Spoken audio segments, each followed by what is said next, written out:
Bonjour frères et sœurs. Nous bénissons le Seigneur notre Dieu, notre ami, notre Créateur, celui qui nous a aimés. Il nous a aimés à la croix. Il a voulu à ce que nous tous nous soyons ses enfants. Il avait connu notre présence sur terre avant que nous soyons humains. Il avait choisi le chemin le plus fort, la voie la plus forte. Quand l'homme a péché, il s'est décidé à récupérer l'homme. La Bible nous dit que Dieu a tant aimé le monde qu'il a donné son Fils unique afin que quiconque croit en lui ne périsse point mais qui ait la vie éternelle. Amen, frères et sœurs. Nous glorifions Dieu pour cela. C'est la grâce, tout cela s'est fait par la grâce. Nous ne pouvons pas nous taper à la poitrine. Nous ne pouvons pas présenter notre méthodologie. Nous ne pouvons en aucun cas présenter nos capacités scientifiques, nos capacités sociales ou autres. Tout se passe par la grâce. Et nous en sommes conscients. Nous disons merci. Que tout le monde dise merci au Seigneur. Amen, frères et sœurs. Mais aujourd'hui, nous allons parler d'un thème. Un thème intéressant. Toujours dans le système des 40 minutes. Les temps que les frères et sœurs nous ont accordés. 40 minutes avec les thèmes. La femme par nom. Ce n'est pas par la femme par la bénédiction nuptiale. Ce n'est pas la femme par la présence à la commune. Non, mais ça c'est seulement la femme par nom. Nous allons expliquer qu'est-ce que ça signifie. Mais avant de continuer, laissons-nous entre les mains du Saint-Esprit. Prions le Seigneur. Dieu de gloire, Dieu de bonheur, Dieu d'autorité. Nous te glorifions parce que tu nous as aimés à la croix. Tu es notre Père, tu es glorieux, tu es puissant. Laisse que la parole que nous allons entendre édifie notre être. Laisse que la parole que nous allons entendre manifeste ta puissance dans nos vies. Que le sang de l'agneau nous couvre, que ce sang-là nous lave nos oreilles. Que le sang de l'agneau nous guide et que tout ce que nous allons entendre soit pour notre instruction. Père, par le nom de Jésus que nous te glorifions. Et nous disons tous Amen. Amen, frères et sœurs. Nous bénissons le Seigneur pour ceux qui sont en train de suivre à la radio. Ceux qui sont en train de nous suivre à la télé ou bien à l'internet. Ce sont les voies que Dieu a accordées pour que sa parole arrive auprès de vous. Et nous disons merci pour votre disponibilité. Pour bien vouloir écouter la parole de Dieu. Comme j'avais dit, que notre intitulé de ces jours, c'est la femme parlant. La femme par le nom, c'est seulement un thème qui est apparemment intéressant. Un terme à caractère conjugal. Un terme à caractère social. Mais nous voulons aller plus dans la profondeur. Alors notre thème de ces jours, comme nous avons dit, la femme par le nom, mais la femme par nom. Et dans le livre d'Ésaïe, à son 4e chapitre, et le premier verset.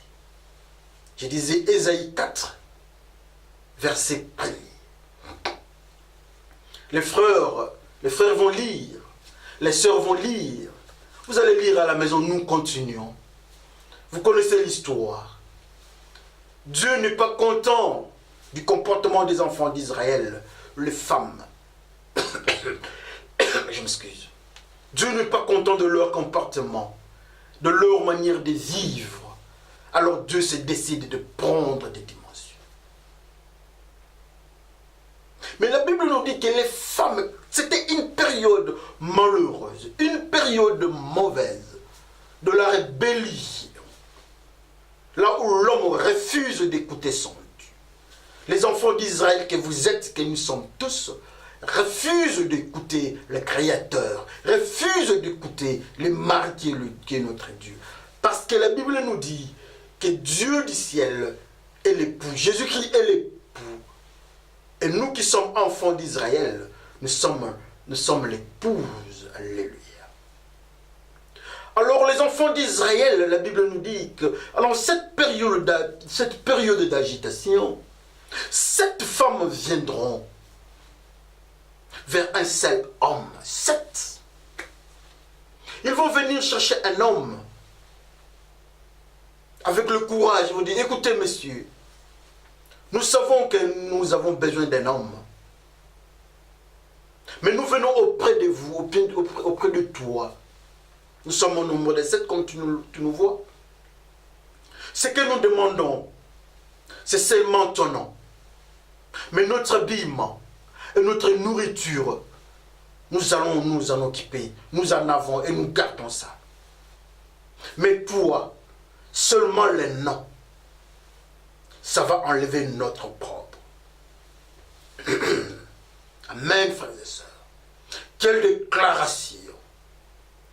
Ça fait du mal quand les enfants de Dieu, quand l'homme de Dieu arrive à cette position. Ça fait du mal quand quelqu'un qui craint Dieu arrive à prendre des décisions pareilles. Oh non, moi je veux seulement être la femme en nom. Seulement le nom, Madame Kabamba, Madame Buffalo, Madame Anderson, Madame Jensen, Madame François, tout ce que vous voulez. Mais de ce qui est de la nourriture, la femme refuse. Il refuse à ce qu'elle dépende du maître, le propriétaire du nom. Elle ne veut pas manger sa nourriture. Elle dit que moi, la femme, je ma nourriture. Même pour ce qui est des faits vestimentaires, je ne veux pas dépendre de toi. Je garde ma manière de m'habiller. Quel type de mariage? Ça, c'est ce que Dieu nous dit. Ça, c'est ce que la Bible nous enseigne. Le malheur dans la femme, dans le comportement de la femme. Et cette femme-là, la Bible nous dit que c'est la femme de Jérusalem. C'est comme ça que la Bible nous présente les faits. C'est comme ça que la Bible nous présente la situation. Entrons encore en profondeur. Entrons dans la zone profonde. Dans le monde prophétique. Pourquoi la femme est arrivée à ce niveau-là? Que représente la femme de Jérusalem? Que représente le nom? Pourquoi cette femme choisit les noms? Pourquoi cette femme elle veut garder sa nourriture, sa manière, sa culture? Pour ce qui est de la nourriture, la manière de préparer, la manière de manger, cette femme veut garder ça. La manière de s'habiller, cette femme veut garder cette manière de s'habiller. Pour quelle raison? Quel est l'impact dans tout cela? Dans la maison de Dieu aujourd'hui, dans la maison de Dieu aujourd'hui, on nous appelle femmes. Nous venons à la maison de Dieu. On nous appelle les chrétiens. Chrétien signifie la femme à Jésus-Christ. Ou bien Madame Jésus-Christ. Prenons un peu cette thèse. Que nous, femmes, nous qui sommes la femme, l'église, nous partons en Jésus-Christ. Nous partons, vers Jésus-Christ. Et nous disons à Jésus-Christ, écoutez, monsieur, nous venons auprès de toi. Nous voulons qu'on nous appelle Madame Christ. Quand on aille chez Jésus-Christ, on dit, nous voulons être Madame Christ, mais nous ne voulons pas manger votre nourriture. Nous ne voulons pas nous habiller de votre manière. Quelle manière d'approcher les maris? C'est ce qu'elle a. Qu'est-ce qu'est la femme? La Bible nous dit que quand les hommes du ciel, les enfants, dont les anges des cieux, avaient remarqué qu'il y avait des jolies filles sur terre, ils sont descendus. Vous connaissez l'histoire. Ils ont donné la race des géants. Et Dieu a détruit. S'il faut encore aller très loin, Un autre jour, un des rois a vu une femme, donc le roi David. Il a vu la femme de un de ses soldats qui s'appelait Uri, Hittite. Et le roi s'est décidé à toucher à cette femme-là. La femme était grosse, et vous connaissez l'histoire, l'enfant est mort. Et le deuxième enfant, son nom c'est Salomon. La femme dans le monde spirituel représente l'homme, les hommes sur terre. Parce que les hommes sur terre reçoivent ce qui vient de l'esprit. Mais cette femme de Jérusalem dit aussi à son mari spirituel, je veux seulement qu'on m'appelle la femme de Dieu, l'enfant de Dieu, Madame Jérusalem de Dieu. Mais je vais garder mon comportement. La femme là approche le Seigneur des Seigneurs pour dire, écoutez Seigneur, tout ce monde ici, c'est que nous sommes la femme de Dieu. Nous sommes le peuple de Dieu. Oui, c'est vrai, nous sommes le peuple de Dieu. Mais nous mettons un contrat, nous faisons un contrat. Seulement nous sommes le peuple de Dieu par nom. Mais pour ce qui est de notre nourriture, nous ne mangerons pas selon Dieu. Nous ne nous l'habillerons pas selon Dieu. La manière de nous habiller, ça sera de notre propre manière. Alléluia. Quel sacrilège au devant du Dieu suprême. La femme est venue au devant de Dieu. L'homme sur terre est venu au devant de Dieu pour faire cette déclaration. Mais quelle est cette nourriture que cet homme, la femme veut garder? Pourquoi? Quel est l'impact du nom du Seigneur? Quel est l'impact du nom de ces maris-là? Qui est ces maris-là? Ces maris-là, son nom, c'est l'Éternel. C'est l'Éternel qui dit qu'il est le mari des femmes de Jérusalem. Les femmes de Jérusalem tirent seulement l'avantage du nom de l'Éternel. Madame Jésus-Christ, Madame, fils, femme de Dieu. Tirent seulement profit pour que les autres aient peur d'elle. Pour qu'on ait une certaine considération dans la vie sociale. Et c'est ce que nous faisons nous autres. Quand on nous appelle Madame Jésus-Christ, quand on nous appelle chrétiens, quand on nous appelle la femme de Jérusalem, il y a un certain comportement, il y a une certaine manière qu'on nous considère. On nous considère d'une certaine manière. C'est cet avantage-là que nous voulons tirer. Et le Seigneur est stupéfait. Et le Seigneur est étonné. Et cette femme-là, on le retrouve dans le monde, on la retrouve, dans le monde chrétien. Son nom, c'est le pasteur. Cette femme-là, son nom, c'est le diacre. Cette femme-là, son nom, c'est le fidèle. Et cette femme-là, son nom, c'est l'Église. Dans ce méli-mélou, quand nous partons à l'Église, dans la société chrétienne, on nous appelle les chrétiens ou Madame Christ. C'est le nom que nous profitons.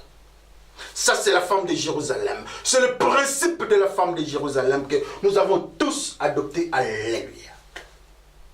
Aujourd'hui, combien nous sommes en train de nous comporter avec le principe de la femme de Jérusalem? Shalom, frère. Quand on dit shalom, frère, on comprend que c'est Madame Jésus-Christ. C'est le groupe de cette femme de Jésus-Christ. Alléluia, frère. Ça, c'est le nom de Jésus-Christ. Que Dieu vous bénisse. Ça, c'est la femme de Jérusalem, Madame Jésus-Christ. Ceux qui veulent garder les noms. Que le Seigneur vous glorifie. Soyez bénis. Toutes ces histoires, c'est le nom. C'est l'adjectif qu'on a fixé. On branche ça au courant. Quand on voit, oh, ça c'est le peuple de Dieu. Ça c'est le principe de la femme de Jérusalem. Nous voulons avoir votre nom seulement. Quand nous partons à l'église, ça c'est la femme de Jérusalem. Nous voulons seulement, nous nous sacrifions à avoir votre nom. Même quand nous partons à l'église, c'est un sacrifice, vous le savez. Même quand nous prêchions, quand nous exhortons comme nous faisons nous autres maintenant, ça c'est un sacrifice. C'est comme cette femme-là de Jérusalem. Quand nous partons écouter la parole de Dieu à l'église, c'est un sacrifice. On dit à Jésus-Christ, Seigneur, votre famille est dehors, en train de vous chercher. Et le Seigneur tournant et dit, qui est ma famille? Qui est la famille du Seigneur? C'est celui qui écoute la parole de Dieu et la met en pratique. Je m'excuse. Combien aujourd'hui nous partons dans la maison de Dieu? Combien aujourd'hui on nous appelle le bishop? Combien aujourd'hui on nous appelle enfant de Dieu? On écoute la parole de Dieu. On nous appelle enfants de Dieu par étiquette. Nous sommes enfants de Dieu par le principe des filles, femmes de Jérusalem. Dans le principe des 7 femmes de Jérusalem. Par le nom seulement, nous sommes votre femme. À part ça, le contrat s'arrête. Il n'y a pas autre chose, seulement par nom. Le pasteur, ça c'est le nom de cette femme de Jérusalem. Bishop, les 7 femmes. Ce sont des caractères chrétiens. Pasteur, berger, ancien, diacre. Même les uniformes, la chanson chrétienne, ça c'est le nom. Ça c'est les caractères, la caractéristique de femmes, de cette femme de Jérusalem que le Seigneur est en train de nous dire. Mais ça ne suffit pas.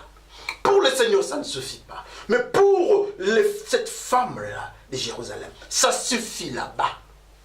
Le rapport avec l'Éternel du ciel, l'Éternel des armées, le rapport est seulement par le nom. Qu'on nous appelle seulement femme de Jésus-Christ. Et ça s'arrête là-bas. L'Éternel dit quelque part dans sa parole, ce peuple est un peuple mauvais. Mon nom, c'est seulement au niveau de leur bouche. Dans leur cœur, il n'y a rien. Il ajoutera encore quelque part. Il dit à Jérémie, Jérémie, ne prie pas pour ce peuple. C'est un peuple récalcitrant. Et il ajoutera encore, même si vous priez pour eux, je ne veux pas exaucer votre prière. Les 7 femmes de Jérusalem aujourd'hui, nous sommes cette femme-là, quel malheur. Une femme dans la rébellion, une femme qui veut être seulement femme de quelqu'un par nom, pas par les enfants, pas par la nourriture, pas par effet vestimentaire, seulement par nom. Quel type de relation conjugale? Et ce type de relation conjugale-là, c'est moi qui conduis ça dans mes relations avec Dieu. C'est toi qui fais ça dans tes relations avec Dieu. Frères et sœurs, où en sommes-nous avec notre vie chrétienne? Voilà cette femme de Jérusalem. 1, 2, 1, 2, 3, 4, 5, 6, 7. 7 femmes. Ça c'est l'église. C'est l'église d'aujourd'hui. L'église de la peur du ciel. C'est l'église, vous verrez les noms partout. Il y a multiplication d'églises. Il y a beaucoup d'églises. Il y en a tout plein. On donne des noms. Et les noms, ce sont des noms chrétiens qui montrent que nous sommes la femme de Jésus-Christ. Ça, c'est bien. Mais le principe, ça, c'est un principe que les femmes de Jérusalem nous ont laissé. Mais quand on entre là-bas, on trouve une autre dimension. Il n'y a pas d'effet vestimentaire chrétien. Il n'y a pas la nourriture chrétienne.